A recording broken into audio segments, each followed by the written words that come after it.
जय हिंद मेरे प्यारे साथियों, स्वागत करता हूं आपके अपने YouTube चैनल टारगेट हब में। मैं एसपी चौधरी एक बार फिर आपके सामने हाजिर हुआ हूं रेलवे ग्रुप डी के मैथ क्वेश्चन के साथ। जैसा कि आप सभी को पता है भी हमने ग्रुप डी के 33 पेपर है वो सोल्व कर लिए हैं। अगर वो पीछे वाली क्लास आपने नहीं देखी है तो इस क्लास के आई बटन पर उसका लिंक मिल जाएगा, वहां से जाकर के आप पीछे वाली क्लास देख सकते हैं, या फिर आप प्ले लिस्ट में जाओगे तो कंटिन्यू सभी क्लासें आपको देखने को मिलेगी।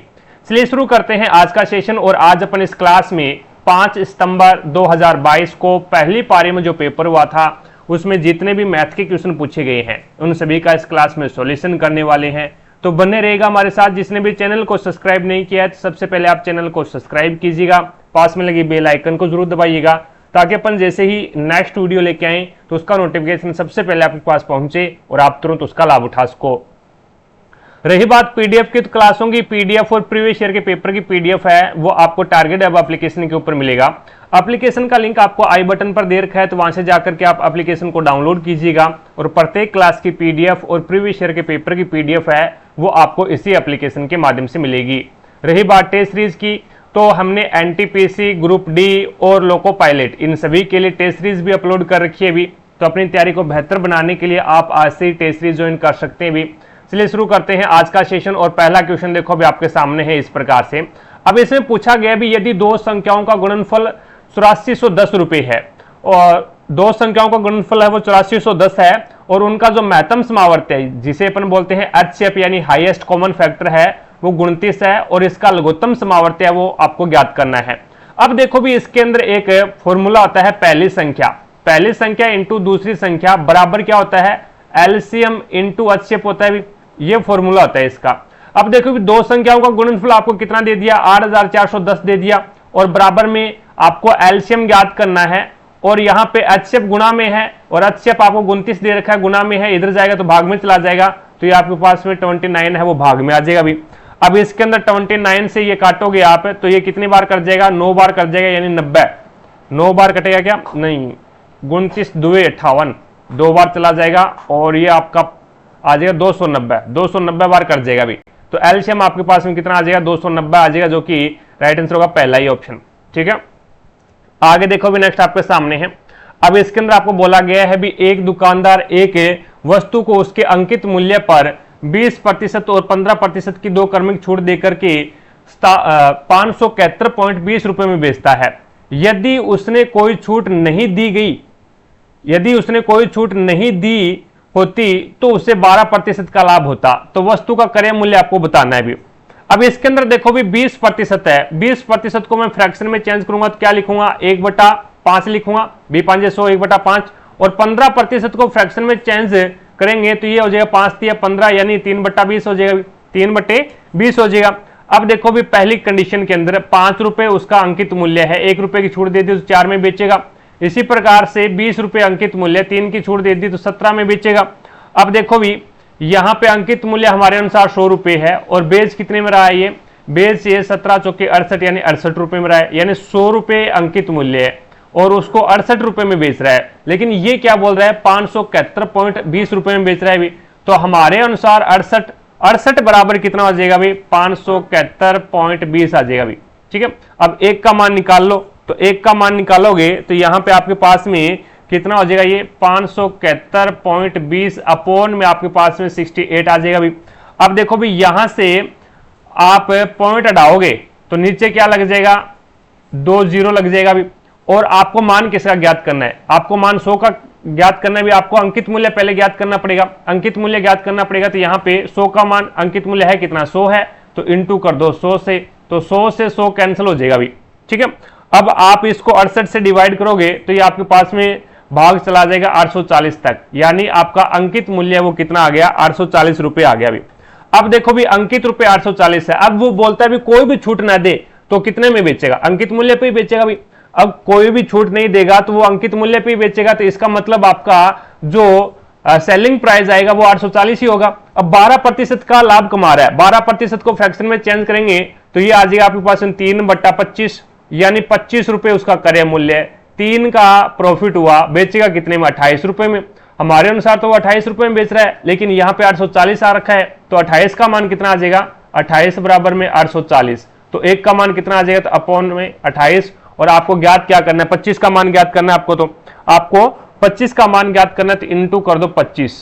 ठीक है, अभी इसको काटा पीटी करोगे तो आपके पास में 750 रुपये आ जाएगा अभी। तो यहां पे आपका राइट आंसर कौन सा हो जाएगा, 4 नंबर ऑप्शन हो जाएगा अभी। आगे देखो नेक्स्ट आपके सामने है। अब इसने बोला भी यदि किन्हीं आंकड़ों का बहुलक है उसके माध्य से 16.2 रुपये अधिक है और उनका जो बहुलक है वो उनकी माध्यिका से कितना अधिक होगा। अब आपको यहां पे प्रयोगशील सूत्र का यूज करना है। अब देखो आपको क्या रखना है, बहुलक और माध्यिका के बीच में संबंध बताना है। यहां पे प्रयोगसिद्ध सूत्र क्या होता है, वो होता है 2 माध्य प्लस में बहुलक बराबर में 3 माध्यिका, ये होता है अभी फॉर्मूला। अब यहां पे इसने दूसरे आपकी कंडीशन में क्या बोला है, बहुलक उसके माध्य से 16.2 अधिक है। बहुलक है वो उसके माध्य से कितना अधिक है, अभी 16.2 अधिक है। अब मेरे को ये बताओ भी मान में किस में रखूं, भी माध्य में रखूं, माध्य का मान लेके आऊं यहां पे, या फिर बहुलक का मान लेके आऊं। क्योंकि अगर बहुलक का मान में रखूंगा यहां पे भी, बहुलक का मान निकाल लो भी, माध्य को दूसरी साइड में भेज दूं तो बहुलक बराबर क्या हो जाएगा 16.2 प्लस में बहुलक, ये माध्य हो जाएगा भी। अब अगर बहुलक में मैंने मान निकाल लिया तो बहुलक की जगह मैंने मान रखना है, z का मान रखना है। z का मान रखूंगा तो यहां पे रिलेशन निकल के आएगा माध्य और माध्यिका के अंदर, लेकिन आपको तो बहुलक और माध्यिका के अंदर चाहिए, तो मेरे को क्या निकालना पड़ेगा, x बार का मान निकालना पड़ेगा अभी। x बार को मैं दूसरी साइड में भेज दूं तो प्लस का हो जाएगा, और 16.2 को मैं दूसरी साइड में भेज दूं तो ये माइनस का हो जाएगा। तो x बार बराबर कितना हो जाएगा, ये z माइनस में 16.2। अब ये मान है वो आप इस फॉर्मूले में रख दो। इस फॉर्मूले में रखोगे तो यहाँ पे 2 से मल्टीप्लाई होगा, पहले देख लो z बार का मान आपके x बार का मान आपके पास में है, तो 2 से गुना होगा तो 2z हो जाएगा। माइनस में 16.2 को आप 2 से मल्टीप्लाई करोगे तो ये हो जाएगा 32.4, 16 2 32, और ये आपके पास में 2 2 4, और बराबर में ये आपके पास में कितना है, 3 माध्यिका है। ठीक है, प्लस बहुलक और अभी यहाँ पे आगे देखो भी, प्लस z बराबर में 3 माध्यिका। अब यहाँ पे टोटल बहुलक कितने हो गए, 3 बहुलक हो गए, 3 बहुलक हो गए, तो 3z माइनस में ये आपका माध्यिका है ना, ये यहाँ पे प्लस के बराबर से दूसरी साइड में लेके आ जाओ तो ये 3 माध्यिका, और बराबर में 32.4 को दूसरी साइड में भेज दो तो ये प्लस का हो जाएगा, तो 32.4 आ जाएगा। अब देखो भी यहाँ पे 3 कॉमन आ गया, अभी 3 कॉमन आ गया, z माइनस में m, और बराबर में ये 3 यहाँ पे गुणा में है, इधर जाएगा तो ये भाग में चला जाएगा, तो 3 से डिवाइड कर दो। 3 से डिवाइड करोगे तो ये आपके पास में 3 एकम 3 और फिर 0, फिर लगेगा दशमलव, और 3 8 24, तो ये आ जाएगा आपके पास में 10.8। यानी इसने क्या पूछा है, भी बहुलक है वो उसकी माध्यिका से 10.8 अधिक, अभी पहला ही ऑप्शन हो जाएगा। चीजें समझे क्या। आगे देखो नेक्स्ट आपके सामने है, उस गोले का पृष्ठीय क्षेत्रफल ज्ञात कीजिए जिसका व्यास 14 सेंटीमीटर के बराबर है। अब गोले का पृष्ठीय क्षेत्रफल क्या होता है, गोले का पृष्ठीय क्षेत्रफल का फॉर्मूला होता है 4 पाई r स्क्वायर। अब 4 गुना पाई का मान 22/7 इंटू यहां पे r कितना है, r आपको व्यास दे रखा है 14, तो r व्यास का आधा होगा, तो इसका मतलब 7 हो जाएगा। 7 इंटू 7, तो 7 से 7 कैंसिल कर दो, और 22 आते 154, और 154 इंटू आप करोगे 4 से 4 चौके 16, और 15 चौके 60, और 61, यानी 616 सेंटीमीटर स्क्वायर आ जाएगा। तो यहां पे आपका 3 नंबर ऑप्शन हो जाएगा। अभी आगे देखो नेक्स्ट आपके सामने है अगला क्वेश्चन। अब इसमें बोला गया भी यदि ABCD एक समचतुर्भुज है जिसमें ACB बराबर 40 सेंटीमीटर है, तो कोण ADB का मान ज्ञात करना है। देखो एक अपन समचतुर्भुज बना लेते हैं। समचतुर्भुज क्या होता है, जिसकी चारों भुजाएं समान हो, जिसकी चारों भुजाएं समान हो, और आपके जो विकर्ण होंगे समचतुर्भुज के, वो समकोण के ऊपर क्या करेंगे भी, समद्विभाजित करेंगे भी। समकोण के ऊपर है वो समद्विभाजित करते हैं भी इस प्रकार से।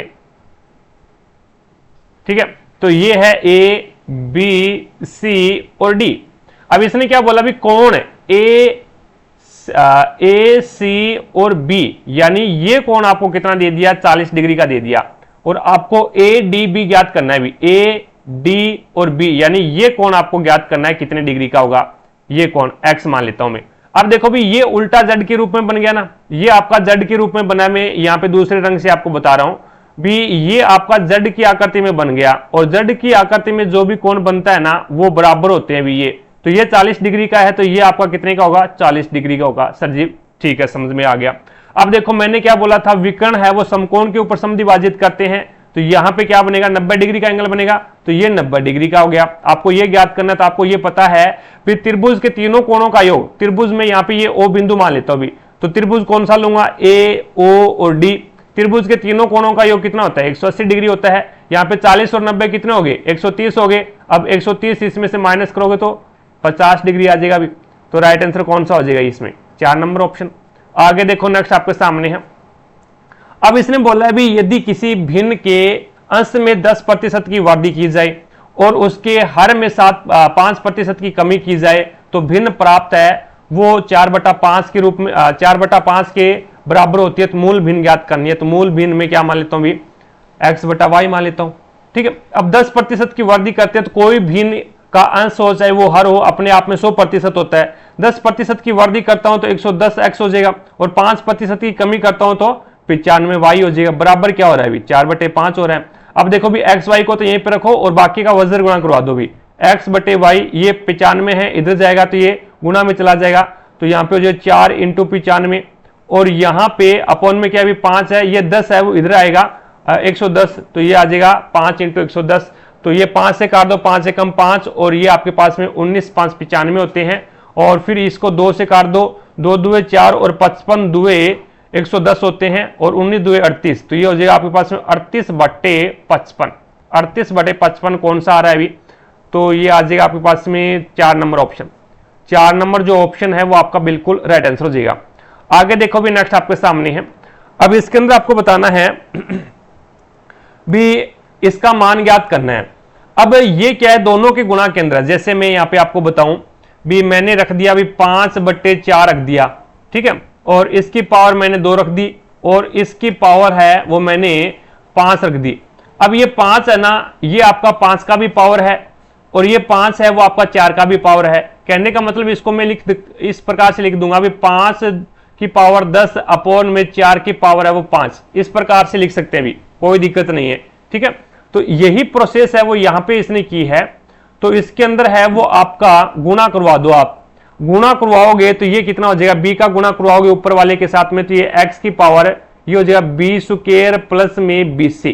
ठीक है, और नीचे वाले के साथ में करवाएंगे तो ये x की पावर है वो आ जाएगा cb और प्लस में c², और इंटू यहां से इसको मल्टीप्लाई करवाएंगे तो x की पावर क्या आ जाएगा, x की पावर आपके पास में c का स्क्वायर प्लस में ca, और यहां से 1 के साथ में मल्टीप्लाई करवाएंगे तो अपॉन में क्या आ जाएगा, x की पावर ac और प्लस में a², और इंटू यहां से x की पावर का a के साथ में मल्टीप्लाई करवाएंगे तो a का स्क्वायर, और प्लस में ये आ जाएगा आपके पास में ab, और अपॉन में यहां पे b के साथ में गुणा करवाएंगे तो x की पावर ba प्लस में b²।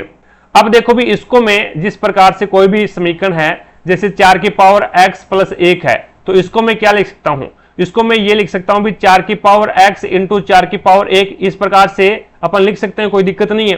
तो यहां से आप इसको इस प्रकार से जो कट रहा है उसको काट दो भी, तो ये देखो भी यहां से आपके पास में cb है, ये आपका cb है या फिर bc जो भी है, तो ये देखो भी bc और cb ये कट गया भी, b आगे लिख दो c पीछे लिख दो, कोई दिक्कत ही नहीं है भी, ये bc हो गया और ये भी bc बन रहा है भी। ठीक है, और इसी प्रकार से ये c² कैंसिल हो गया, और यहां पे आपके पास में ये ca और ये भी ca कैंसिल हो गया, और ये a² और ये a² ये भी कैंसिल हो गया, ये ab है और ये भी ab कैंसिल हो गया, और ये b² और ये b² ये भी कैंसिल हो गया। ठीक है, तो इसके अंदर है वो आपके पास में मान क्या आ जाएगा, फिर 1 आ जाएगा भी, सभी कैंसिल हो गए, आपका मान क्या आएगा, 1 आएगा, जो कि 1 नंबर ऑप्शन हो जाएगा भी। आगे देखो नेक्स्ट आपके सामने है। अब इसने बोला है भी यदि 3 और -7 एक द्विघात समीकरण के मूल है तो द्विघात समीकरण ज्ञात करना है। अब द्विघात समीकरण का परफॉर्मा क्या होता है, परफॉर्मा ये होता है भी x का स्क्वायर माइनस में यहां पे आता है अल्फा प्लस में बीटा, यानी दोनों मूलों का योग इंटू x, और प्लस में यहां पे आता है अल्फा डॉट बीटा, दोनों का गुणनफल। अब देखो भी 2 मूल आपके पास में ये है, तो x का स्क्वायर माइनस का 7 और प्लस का 3 है, जोड़ोगे तो माइनस का 4 बचेगा। माइनस का 4 पहले से ऑलरेडी क्या है, परफॉर्मे के अंदर माइनस लगा हुआ है, तो माइनस माइनस क्या हो जाएगा, प्लस हो जाएगा, तो ये हो जाएगा 4x। मल्टीप्लाई करवाएंगे तो 4 7 4 21, और माइनस का 21 आएगा, तो ये आ जाएगा 21 माइनस का। बराबर क्या रख दोगे भी 0। तो यहां पे आपके पास में जो राइट आंसर होगा वो होगा 1 नंबर ऑप्शन। ठीक है, आगे देखो भी नेक्स्ट आपके सामने है। अब इसके अंदर आपको बोला गया है भी एक आयत की छोटी भुजा की लंबाई लंबी भुजा से 10 सेंटीमीटर कम है। यदि इसके क्षेत्रफल का संख्यात्मक मान इसके परिमाप के संख्यात्मक मान के 6 गुने के बराबर है तो इसकी लंबी भुजा की लंबाई ज्ञात करनी है। भी देखो इसने बोला भी आयत की जो छोटी भुजा है ना वो लंबी भुजा से 10 सेमी कम है। तो मैं लंबी भुजा को x मान लेता हूं। भी लंबी भुजा लंबाई होती है तो लंबाई को x मान लिया तो चौड़ाई क्या हो जाएगी x माइनस 10 हो जाएगी। अब देखो यहां पे आपको पता है भी एक आयत है, आयत का क्षेत्रफल क्या होता है लंबाई इंटू चौड़ाई होता है भी, और परिमाप क्या होता है 2 गुणा लंबाई प्लस में चौड़ाई होता है, ये परिमाप होता है। अब देखो इसने क्या बोला है भी इसका क्षेत्रफल का जो संख्यात्मक मान है ना इसके परिमाप के संख्यात्मक मान के 6 गुने के बराबर है।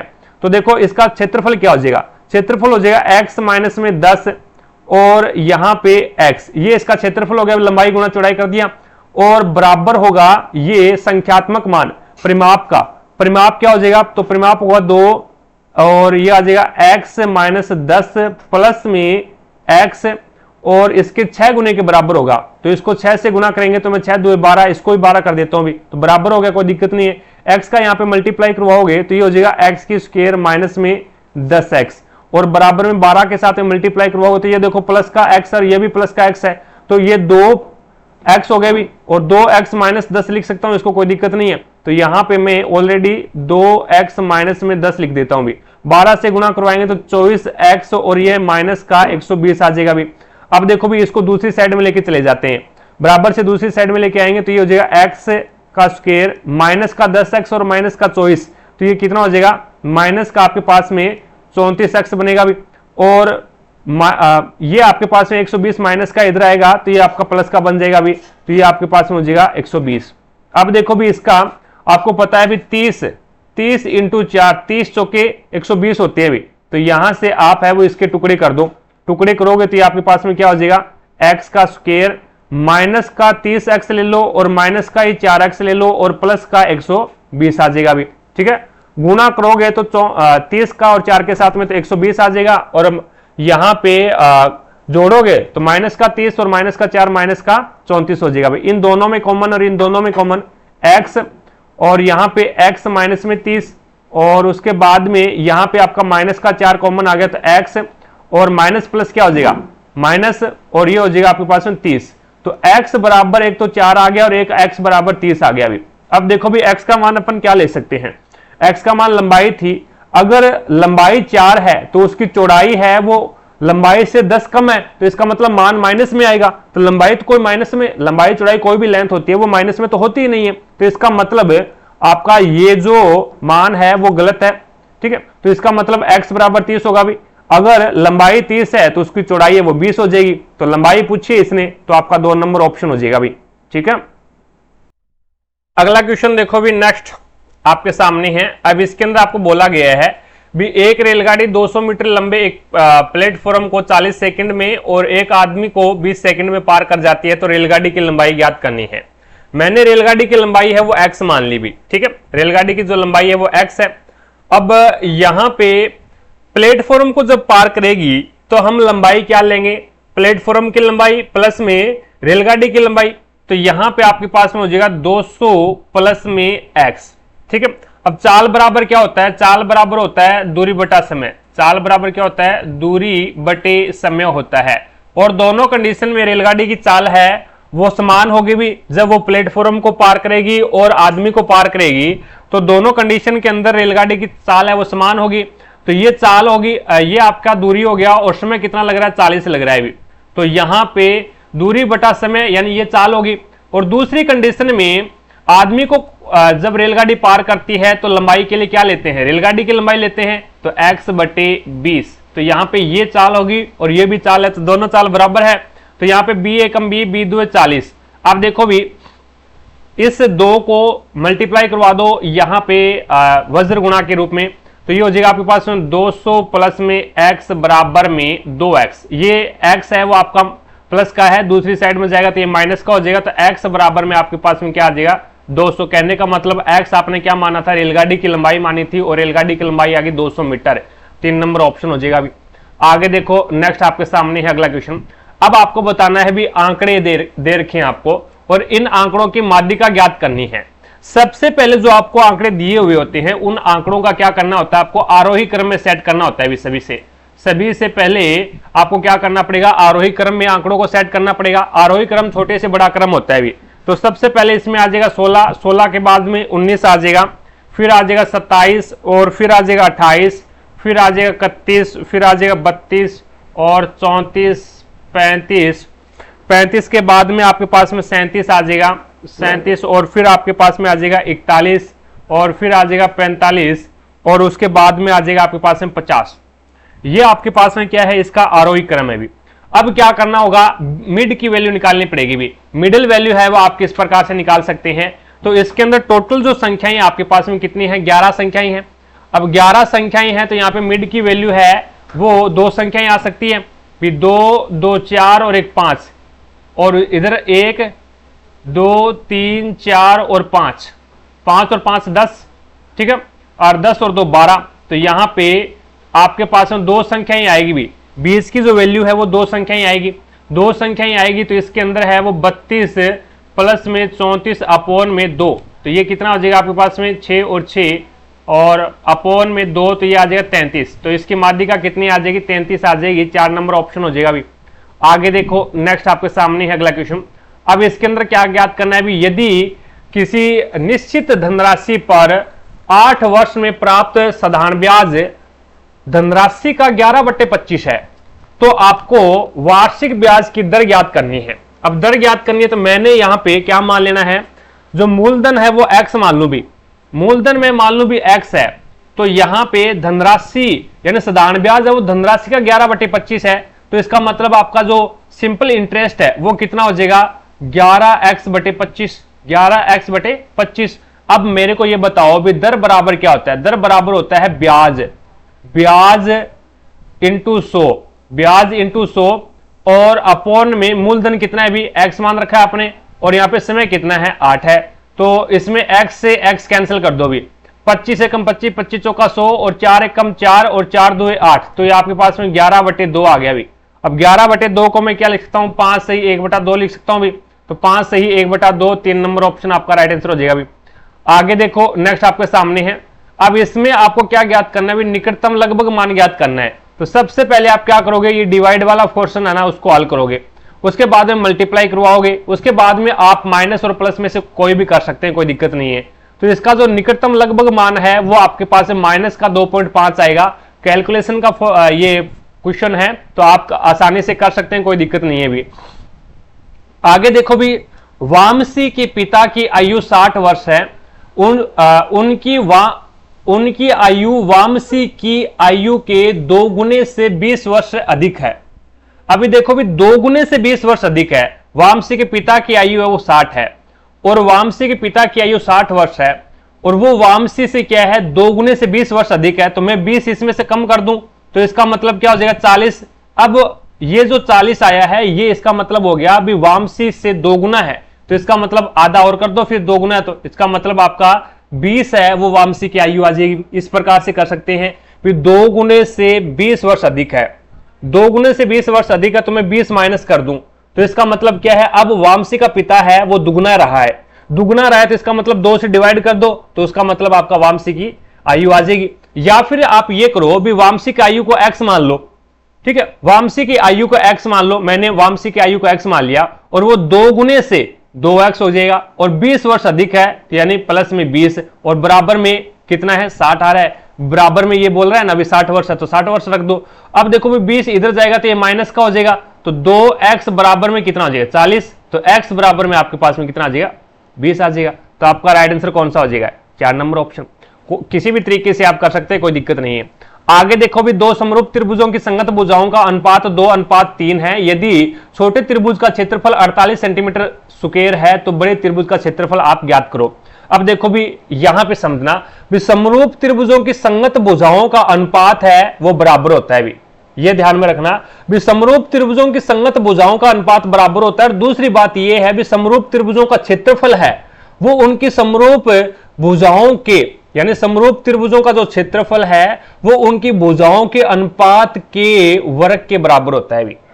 समरूप त्रिभुजों का क्षेत्रफल उनकी भुजाओं के अनुपात के वर्ग के बराबर होता है भी। ठीक है, तो यहां पे हमारे अनुसार मैंने वो भुजा मान ली, एक तो 2 है और एक 3 है। अब हमारे अनुसार उसका क्षेत्रफल कितना हो गया, एक का 4 हो गया और एक का 9 हो गया। अब इसने क्या बोला, छोटे त्रिभुज का क्षेत्रफल 48 दे रखा है, तो 4 की वैल्यू आपको कितनी दे रखी है, 48 दे रखी है, तो 1 की वैल्यू कितनी आ जाएगी, 12 आ जाएगी भी। अब आपको तो बड़े त्रिभुज का क्षेत्रफल याद करना है, तो 1 का मान 12, तो बड़े त्रिभुज का क्षेत्रफल 9 है, तो इसका मतलब 9 से आप मल्टीप्लाई कर दो तो 108 आ जाएगा। तो यहां पे बड़े त्रिभुज का क्षेत्रफल कितना आ जाएगा, 108 आ जाएगा। राइट आंसर होगा 1 नंबर ऑप्शन। दोबारा से सुनना भी, समरूप त्रिभुजों का क्षेत्रफल, समरूप त्रिभुजों का क्षेत्रफल बराबर होता है उनकी संगत भुजाओं के अनुपात के वर्ग, संगत भुजाओं के अनुपात के वर्ग के बराबर होता है भी। ठीक है, आगे देखो भी, नेक्स्ट आपके सामने है 3 बैग और 4 पेन का जो कुल मूल्य है वो कितना है, 1285 रुपए है, जबकि 5 बैग और 3 पेन का कुल मूल्य है वो 1995 रुपए है। तो 2 बैग का मूल्य और 11 पेन के मूल्य से कितना अधिक है ये आपको बताना है, अंतर निकालना है। देखो भी, अब 3 बैग प्लस में 4 पेन और बराबर में इसका मूल्य कितना आ गया, 1285 आ गया, समीकरण नंबर 1। उसके बाद में दूसरी समीकरण क्या बनेगी, 5 बैग है प्लस में 3 पेन है और इसका मूल्य है वो 1995 है। अब यहां पे या तो आप बैग बराबर कर लो या फिर आप पेन बराबर कर लो। तो मैं यहां पे या तो पेन आपके अनुसार है भी, कुछ भी बराबर कर सकते हैं आप। मैं यहां पे पेन बराबर कर रहा हूं भी, पेन बराबर करूंगा तो क्या करूंगा, इस समीकरण को 3 से मल्टीप्लाई कर दूं, इस समीकरण को 4 से मल्टीप्लाई कर दूं, तो 4 तिया 12 और यहां पे भी 3 चौके 12 हो जाएगा। तो इसका मतलब 3 तिया 9 बैग प्लस में 4 तिया 12 पेन और 12 पेन और बराबर में 3 से गुणा करोगे, 3 5 15 और 1285 से 3 से मल्टीप्लाई करोगे तो ये आपके पास में आ जाएगा 3855। कितना आएगा भाई, 3855।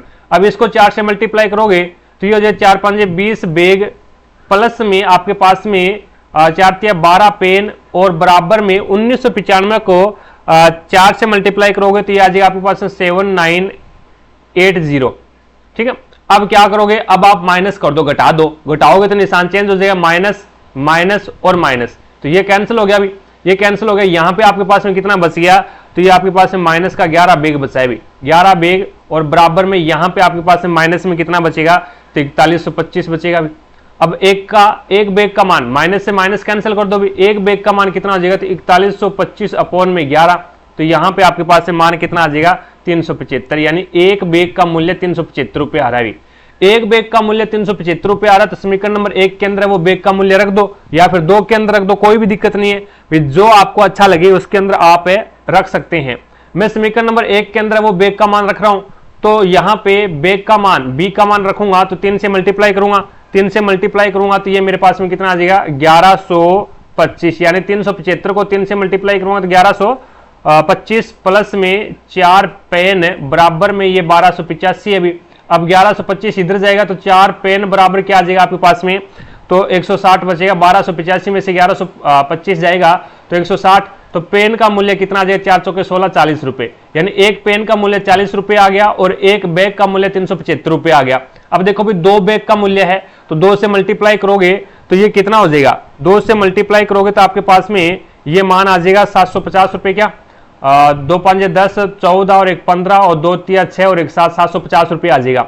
और इधर 11 पेन का मूल्य है, 11 चौके 44, 440 रुपए आ रहा है भी। ठीक है, तो इसमें अंतर आपको पूछा है भी, अंतर पूछा है तो यहाँ पे 310 रुपए का अंतर आ जाएगा भी। 11 बैग का मूल्य 11 पेन का मूल्य 440 रुपए है और 2 बैग का मूल्य वो 750 रुपए है, तो 310 का अंतर आ रहा है, तो राइट आंसर होगा 3 नंबर ऑप्शन।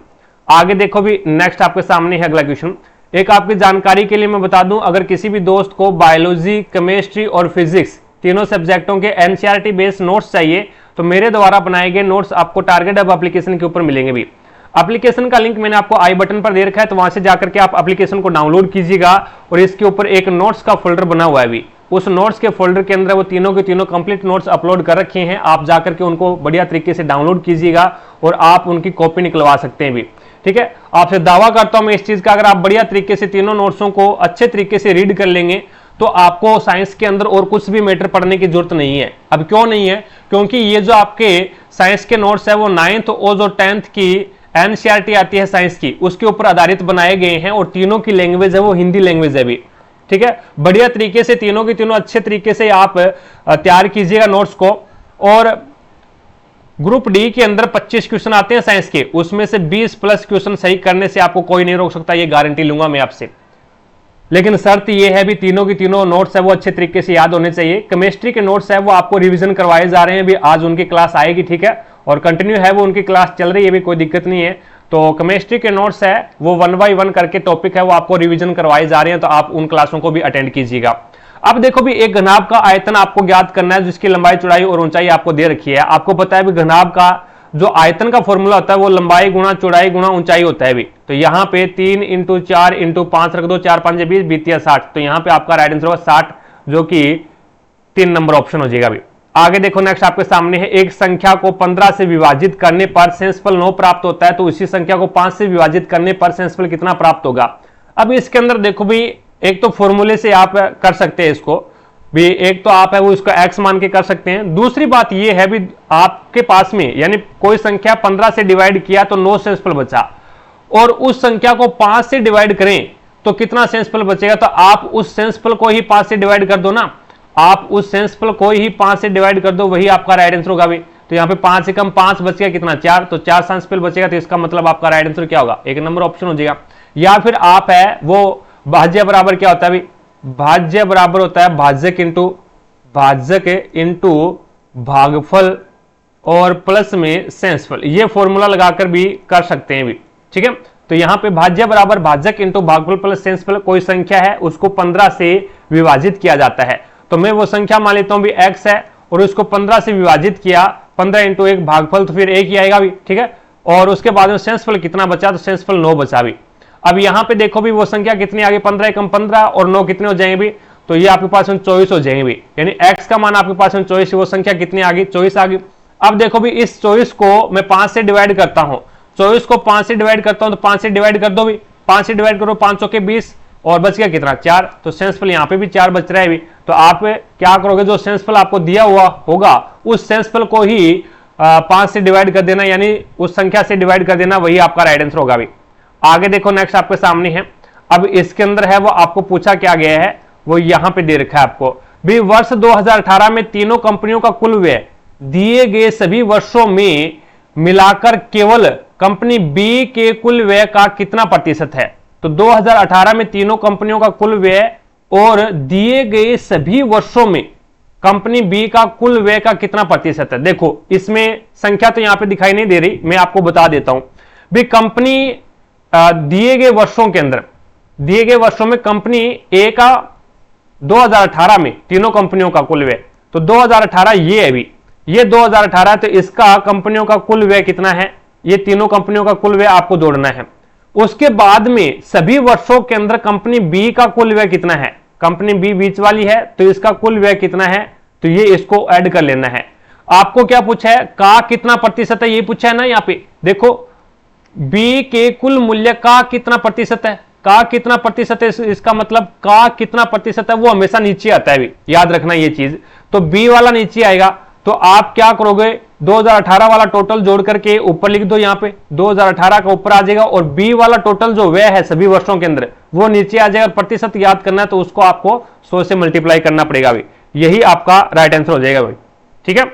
अब देखो भी आगे चलता हूं, नेक्स्ट क्वेश्चन देखिएगा आपके पास में, इसका जो राइट आंसर होगा वो देख लो 76.95 हो जाएगा भी।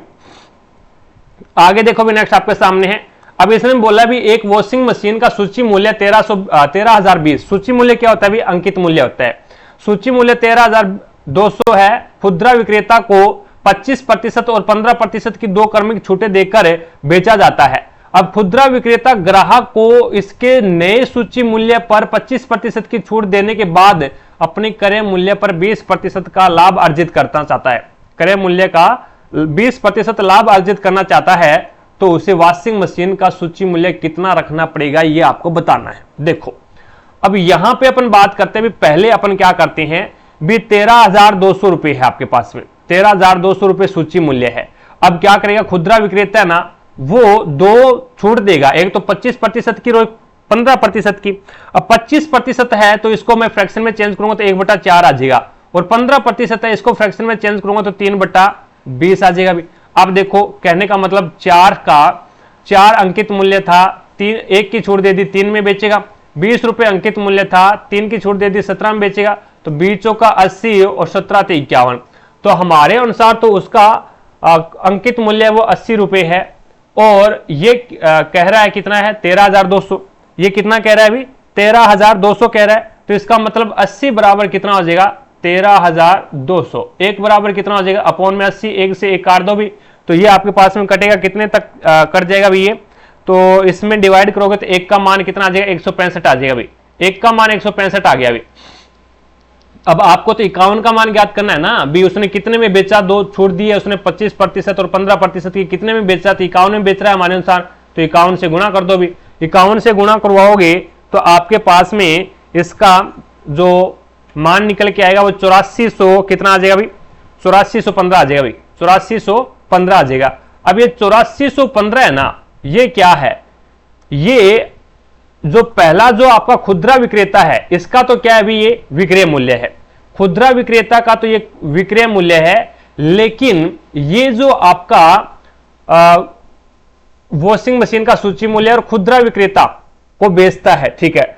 अब पीछे से दुकान से वो लेके आया तो खुदरा विक्रेता का तो ये क्या है भी, खुदरा विक्रेता तो 8415 में खरीद रहा है, तो इसका मतलब ये इसका कॉस्ट प्राइस है, लेकिन जो दुकान वाला बेच रहा है उसका ये सेलिंग प्राइस है, अभी दुकान वाले का सेलिंग प्राइस है, खुदरा विक्रेता वहां से खरीद रहा है, तो इसका क्या हो जाएगा ये क्रय मूल्य हो जाएगा।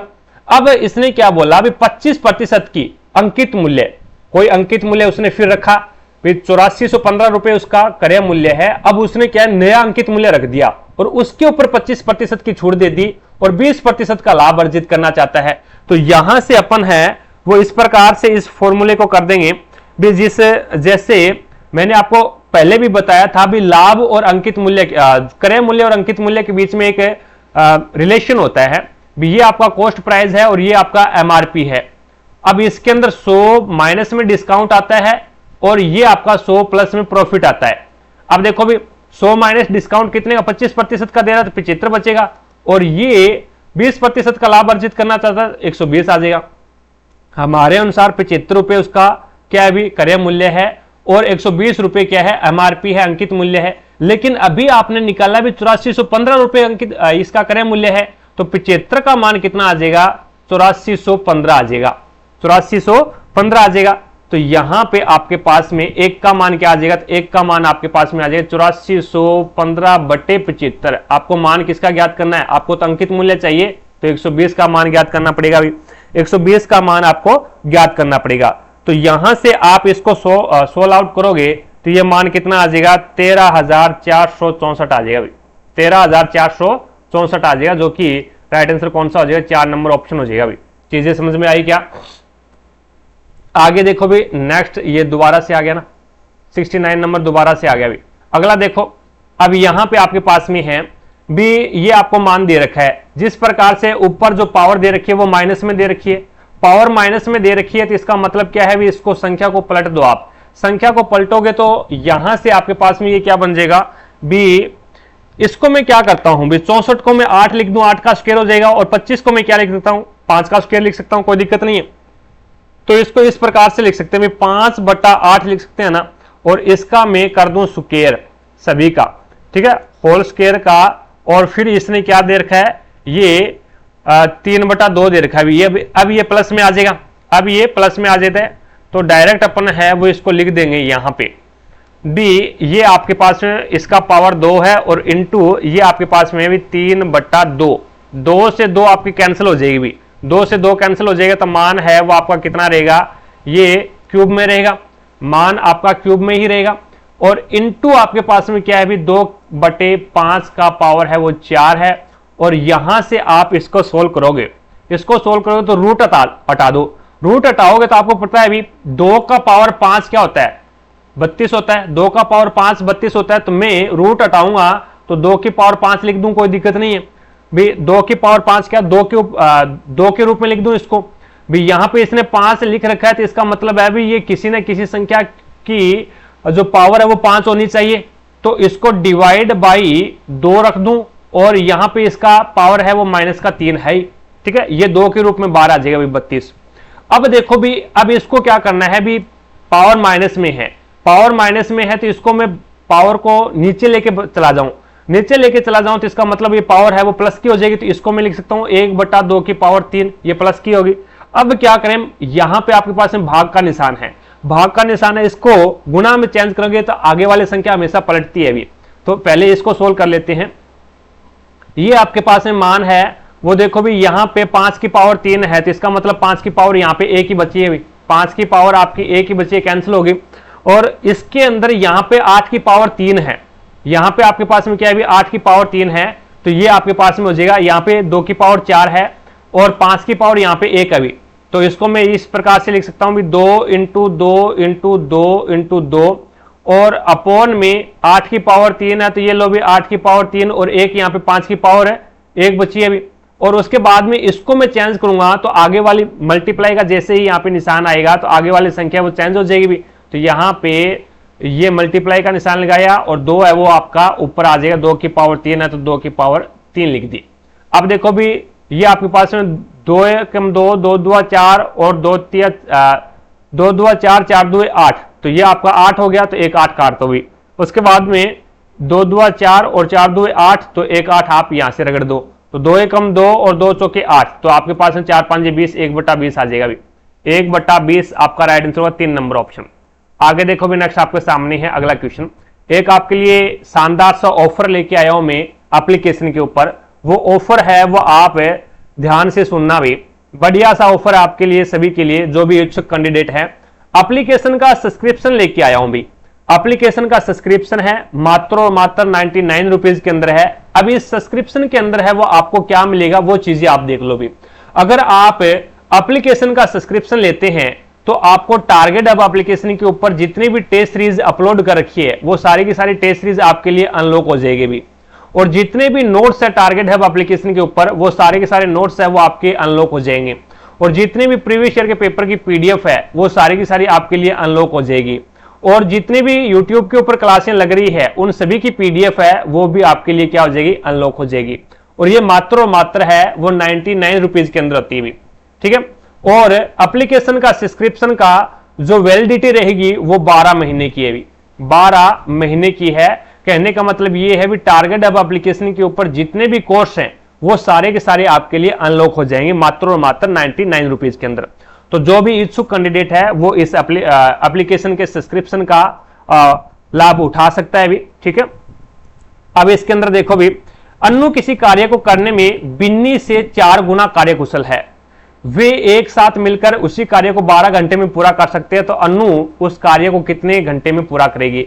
अन्नू है और ये ए से अन्नू, बी से बिन्नी। अब देखो भी आपको क्षमता दे रखी है उसकी कार्य कुशलता भी, अन्नू किसी कार्य को करने में बिन्नी से 4 गुना कुशल है। मैं मान लेता हूं बिन्नी एक घंटे में एक कार्य कर रही है, तो अन्नू है वो 4 कार्य करेगी क्योंकि 4 गुना कुशल है भी, इसने दे रखा है भी 4 गुना कुशल है, तो ये आपके पास में क्षमता आगे भी, ये आपके पास में क्या आगे, क्षमता आगे। तो कहने का मतलब दोनों मिलकर के 1 घंटे के अंदर 5 कार्य करेगी भी, 4 ये कर रही है और 1 ये कर रही है, तो दोनों 1 घंटे के अंदर 5 कार्य करेगी। 12 घंटे में कितना, 12 घंटे में कितना करेगी, तो 60 काम करेगी। इसका मतलब आपका टोटल जो वर्क है वो कितना आ गया, टोटल वर्क है वो आपके पास में कितना आ गया, 60 आ गया। अब इसने पूछा भी अन्नू अकेले उस कार्य को, अन्नू अकेला अन्नू है वो 1 घंटे में 4 कार्य कर रहा है भी, तो 60 कार्य करना है, तो 60 अपॉन में 4 बराबर में कितना हो जाए, 15 चौके 60, 15 घंटे के अंदर है वो कंप्लीट कर देगी। तो इसका मतलब आपका 3 नंबर ऑप्शन हो जाएगा भी। आगे देखो नेक्स्ट आपके सामने है। अब इसके अंदर देखो भी, यहां पे पूछा क्या है वो देख लो। 2020 में कंपनी का कुल व्यय, 2020 में कंपनी का कुल व्यय और 2022 में कंपनी के कुल व्यय के लगभग कितने प्रतिशत के बराबर है। तो यहां पे देखो भी कितने प्रतिशत 22 के साथ में आया, तो इसका मतलब 2020 वाला ऊपर आएगा, 2022 वाला है वो आपका नीचे आएगा और इंटू 100, इस प्रकार से करना पड़ेगा आपको, ठीक है। तो यहां पे मान रख दो इसका। तो 2020 के अंदर कंपनी का कुल व्यय कितना था अभी, 2020 के अंदर है वो कंपनी का कुल व्यय कितना था, 77 नंबर क्वेश्चन है अभी। तो 77 नंबर क्वेश्चन के अंदर है वो 2020 के अंदर कंपनी का कुल व्यय है वो 1886 रुपए था भाई, 1886 2020 के अंदर, ये रहा 2020 के अंदर, और यहां से लेकर के और ये आपको ऐड करना पड़ेगा भाई, ठीक है। और उसके बाद में 2022 के अंदर है वो कंपनी का कुल व्यय कितना था, तो ये आ जाएगा 2118। तो 2022 वाला ये रहा भाई, 2022 वाला कुल व्यय है वो ये है, तो कितना है 2118, कितना टोटल 2118 है 2022 के अंदर 2118, और प्रतिशत याद करना तो इंटू 100 कर दो भी, तो ये आपके पास में कितना आ जाएगा 89.04 आ जाएगा भाई, 89.04 है वो आपका इसमें राइट आंसर हो जाएगा, तो लगभग वो 89 के करीबन आ जाएगा। अगला क्वेश्चन देखो भी, नेक्स्ट आपके सामने है। अब इसमें बोला गया भी एक कस्बे की वर्तमान वर्तमान जनसंख्या 15,625 है, यदि 2 क्रमागत वर्षों में 8% और 12% बढ़ती है, लेकिन तीसरे वर्ष में 22% है वो ये घट जाती है, तो तीसरे वर्ष के अंत में कस्बे की जनसंख्या कितनी है ये आपको ज्ञात करना है। तो यहां पे वर्तमान में जो जनसंख्या है वो 15,625 है। अब 8% बढ़ेगी तो 108 हो जाएगी भी, 8% बढ़ेगी 108 इंटू 12% बढ़ेगी तो 112/100, और यहाँ पे तीसरे वर्ष वो 22% घटती है, तो 100 में से 22 तो कितनी रही 88 रहेगी, तो इंटू 100, तो ये आप 25 से काट दो भी, 25 का 625 के साथ में गुणा करेंगे तो आपके कितना आ जाएगा 15,625, क्योंकि 25 का क्यूब 15,625 होता है भी, और उसके बाद में ये आपका 4 से कट गया भी। अब ये 25 या 625, और ये आपके पास में 4 से कट गया, फिर 25 से कम 25, और फिर ये 4 से कट गया भी। अब इसको और काटोगे तो ये हो जाएगा आपके पास में 4 से काटोगे तो 4 एकम 4, 4 2 8, 4 2 8, 22 बार कट गया भी, 4 2 8 बच गया 28, 4 7 28, 27 बार कटेगा भाई। ये कितनी बार कटेगा 27 बार कटेगा। उसके बाद में इसको काटोगे तो ये 4 से आपका ये कट जाएगा 4 2 8 बच गया 3, 4 8 32, फिर ये 4 से काटोगे तो ये आप 7 बार काट सकते हो भी। तो अब इसको आपके पास में मान कितना आया, ये 27 इंटू 7, 27 इंटू 7 इंटू 88, 88 कैसे बचेगा भाई, 78 12 22 जा रहा है तो 78 बचेगा, क्या कर रही हो 78 बचेगा भी, 78, तो आपके पास में मल्टीप्लाई करोगे तो कितना आ जाएगा, ये 14,742 आ जाएगा भाई। तो अब कितनी जनसंख्या बची है 14,742, राइट आंसर होगा 3 नंबर ऑप्शन। आगे देखो भी, नेक्स्ट आपके सामने है 80 नंबर क्वेश्चन। अब देखिएगा 80 नंबर क्वेश्चन ट्रिग्नोमेट्री का क्वेश्चन है, तो इसके 2-3 तरीके हैं करने के, या तो इसमें सीधा तुक्का मार दो, या तो तुक्का सही हो जाएगा आपका, क्योंकि ये क्वेश्चन बड़े लेवल के क्वेश्चन है, इसमें थोड़ा सा टाइम लगेगा, इसका शॉर्टकट है नहीं। तो जैसे भी आपको ट्रिग्नोमेट्री का क्वेश्चन मिले, एक सीधी सी बात है कि पहले पूरे क्वेश्चन को साइन कोस में चेंज कर दो, या तो सिंपल सा हो जाएगा, कोई सर्वसमीका यूज हो जाएगी। लेकिन ये क्वेश्चन आपको सामने दिखाई दे रहा है, इसमें कोई डायरेक्ट सर्वसमीका नहीं यूज हो रही, तो अब इसको हमें क्या करना पड़ेगा, साइन कोस में चेंज करना पड़ेगा। तो कई विद्यार्थी कमेंट करके भी कहते हैं कि सर आपने बड़ा करा दिया, तो बड़ा देखो हम जानबूझ के नहीं करवाते, शॉर्ट ट्रिक जिसकी नहीं होती है उसको इस तरीके से भी करना पड़ता है। तो सबसे पहले अपन शुरुआत करते हैं इसके साइन कोस में चेंज करने की। इज दैट क्लियर, सभी के बात समझ में आ रही है ना। तो ये बीच वाली लाइन मैंने खींच दी है। अब देखो एक है, कोई बात नहीं, एक रहने दो, प्लस जो कोट है ना उसको साइन कोस में चेंज करेंगे तो ये बन जाएगा कॉस थीटा बटे साइन थीटा, माइनस में कोसेक है ये बन जाएगा 1 बटा साइन थीटा, बिल्कुल। और ये है 1 प्लस टेन क्या हो जाएगा, साइन थीटा बटे कॉस थीटा, प्लस में सेक थीटा हो जाएगा 1 बटा कॉस थीटा, और यहां पे सेक स्क्वायर दे रखा है, सेक स्क्वायर दे रखा है तो इसको चेंज कर लो 1 बटा कॉस स्क्वायर थीटा बन जाएगा। साइन कोस में चेंज करना आता है ना सभी को, चलो ठीक है, नहीं आता तो फिर तो ट्रिग्नोमेट्री के आपको फॉर्मूले सीखने पड़ेंगे।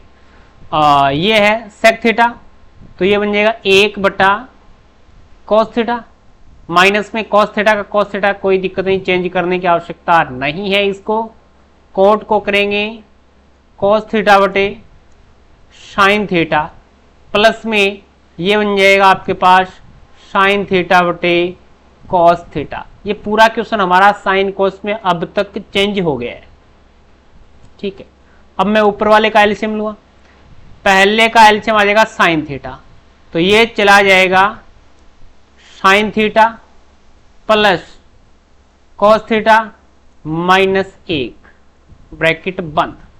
दूसरा शुरुआत कर दो, दूसरे में क्या आ जाएगा, कॉस थीटा आ जाएगा, तो कॉस थीटा, कॉस का गुणा 1 के साथ में, तो cos theta plus sine theta plus 1, और ये बन जाएगा 1 बटा कॉस स्क्वायर थीटा। बिल्कुल ठीक है जी। अब नीचे वाले का एलसीएम ले लो, कॉस थीटा ये बनेगा 1 माइनस में कॉस स्क्वायर थीटा। बाकी एलसीएम लेना सभी को आता है, कंपटीशन की तैयारी कर रहे हो ना, तो ये साइन कॉस, इसका एलसीएम आ जाएगा sine theta dot cos theta, तो कॉस का कॉस के साथ में multiply cos square theta plus में साइन स्क्वायर थीटा। देखो ये sign square theta cos square theta plus में है, पहली सर्वसमी का यूज हो जाएगी, एक रिजल्ट आ जाएगा। चलो ठीक है, इतना तो हल हो गया। अब देखो एक रिजल्ट होता है a बटा बी बटा सी बटा डी, मैं इसको ऐसे लिख सकता हूं a बटा बी और d ऊपर चला जाएगा और c नीचे आएगा, ठीक है। बस इसी तरीके से इसको हल करना है। एक मल्टीप्लाई लास्ट में बहुत बड़ा होगा, उससे रिजल्ट आएगा, एक बार देखते रहिए आप।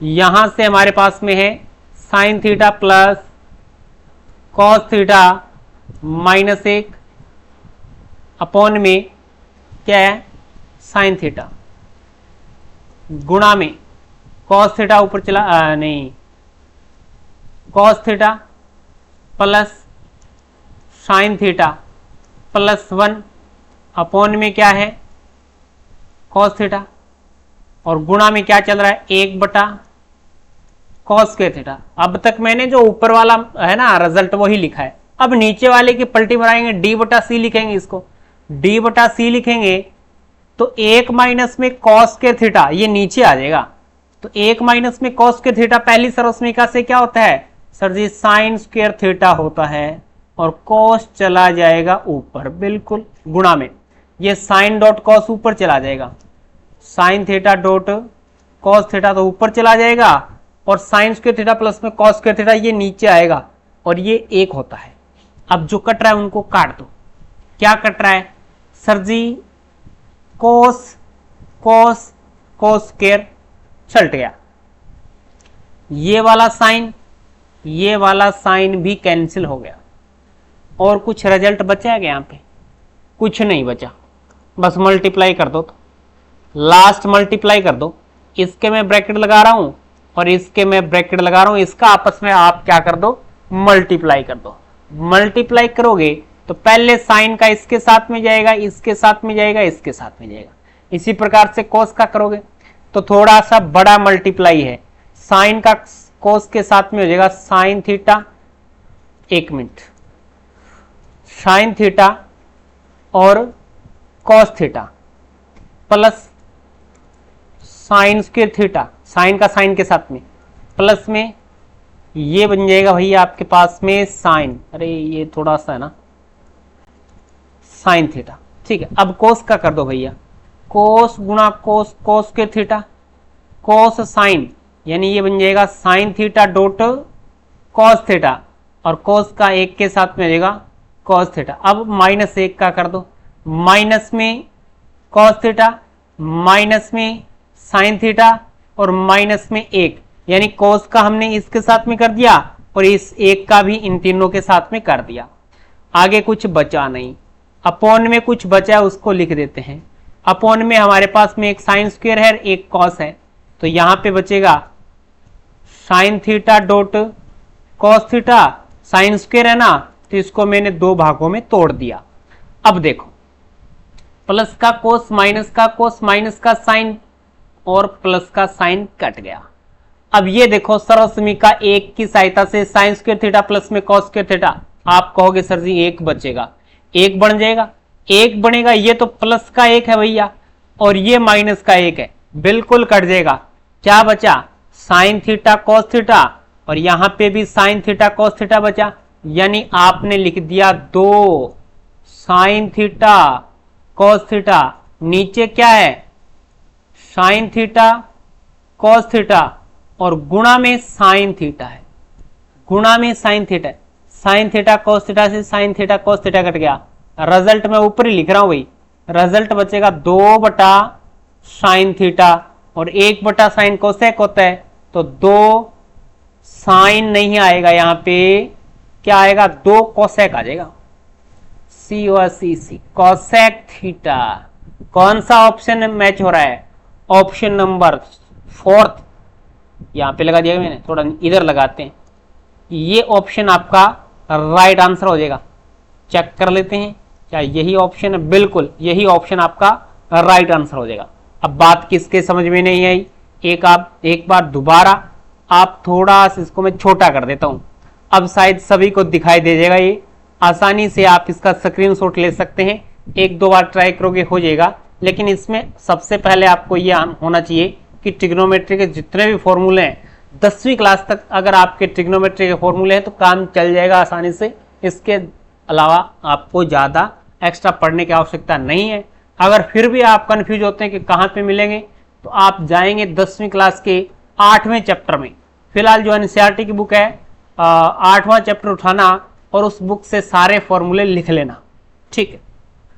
तो चलिएगा फिर नेक्स्ट क्वेश्चन पे चलते हैं अपन। चलो अभी अगला क्वेश्चन देखते हैं। अब इसके अंदर देखिएगा, यहाँ पे आपको बोला गया भी 3 पेन और 2 पेंसिल का मूल्य है वो 53 रुपए दे रखा है, 2 पेन और 5 पेंसिल का मूल्य है वो 50 रुपए दे रखा है, 5 पेन और 3 पेंसिल का मूल्य है वो आपको बताना है कितना होगा। तो इसके अंदर है वो 3 पेन है और प्लस में 2 पेंसिल है, अभी पीसी से पेंसिल बना लो कोई दिक्कत नहीं है, 53 रुपए इसका मूल्य है, समीकरण नंबर 1 बन जाएगी। दूसरे के अंदर देखो भी 2 पेन है आपके पास में, प्लस में 5 पेंसिल है और बराबर में इसका जो मूल्य है वो 50 रुपए है, यानी ये समीकरण नंबर 2 हो जाएगी। अब इसके अंदर है वो आप कोई भी मान है वो इक्वल कर सकते हैं भी, इसमें पेन का मान है वो इक्वल कर सकते हैं, या फिर आप इसके अंदर पेंसिल का जो मान है वो आप इक्वल कर सकते हैं भी। मैं इसके अंदर है वो पेन का मान है वो इक्वल कर रहा हूं भी, यानी इस समीकरण को मैं 2 से मल्टीप्लाई कर दूं, इस समीकरण को मैं 3 से मल्टीप्लाई कर दूं, तो ये हो जाएगा आपके पास में 6 पेन प्लस में 2 दूआ 4 पेंसिल और बराबर में 6 और ये आपके पास में 106 हो जाएगा भी। और इधर इसको 3 से मल्टीप्लाई करूंगा तो 3 दूआ 6 पेन प्लस में 5 तिया 15 पेंसिल और बराबर में 50 तिया 150। आप देखो भी घटा दो भी घटाओगे तो निशान चेंज हो जाएगा भी, तो ये कैंसिल हो गया और यहां पे आपके पास में माइनस का 11 पेंसिल बचेगा भी, बराबर में माइनस का आपके पास में क्या बच जाएगा, तो 150 में से 106 जाएगा तो आपके पास में ये 44 बचेगा भी।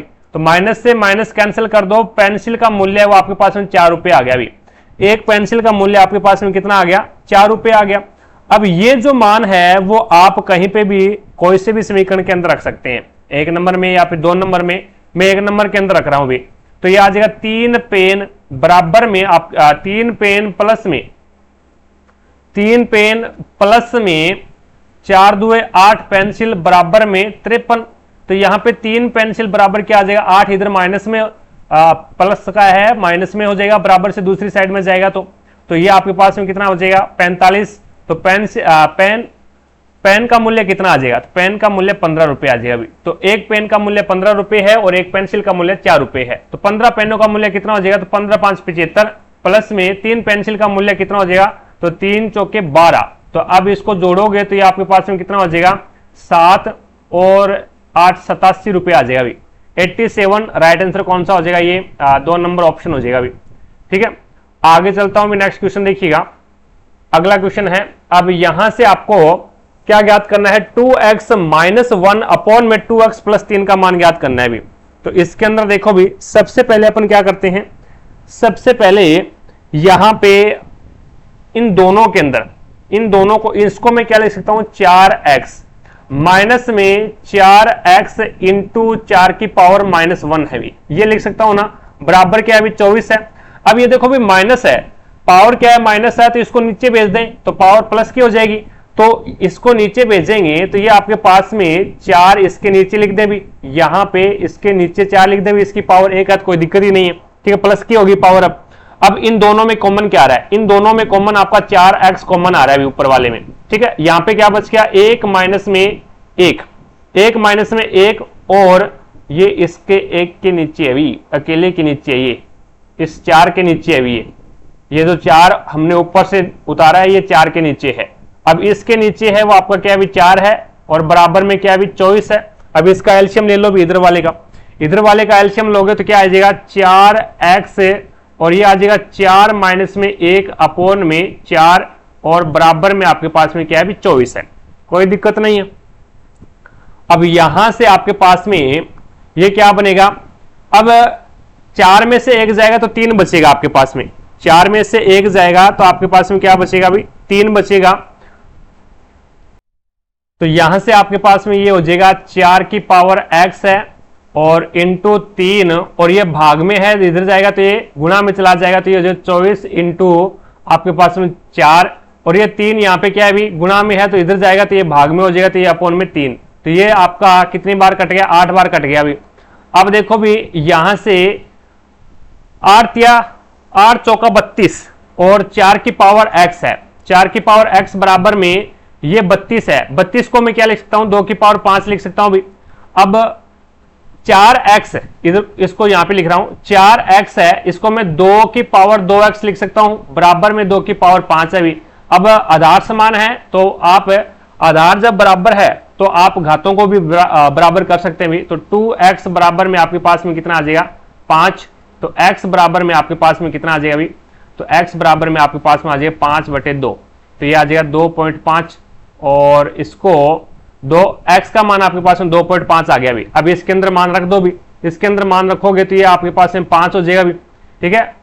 2.5 को 5 से गुणा करोगे तो 25 2 50 यानी 5 आ जाएगा, माइनस में 1 और अपॉन में ये आ जाएगा 5 प्लस में 3, तो ये कितना बनेगा 4/8 बराबर में 1/2, तो यहाँ पे मान आपका 1/2 पहला ही ऑप्शन हो जाएगा। आगे देखो नेक्स्ट आपके सामने है अगला क्वेश्चन। अब इसने बोला भी 3 पाइप है ए बी सी, एक टंकी को क्रम से 5, 8 और 12 घंटे में भर सकते हैं।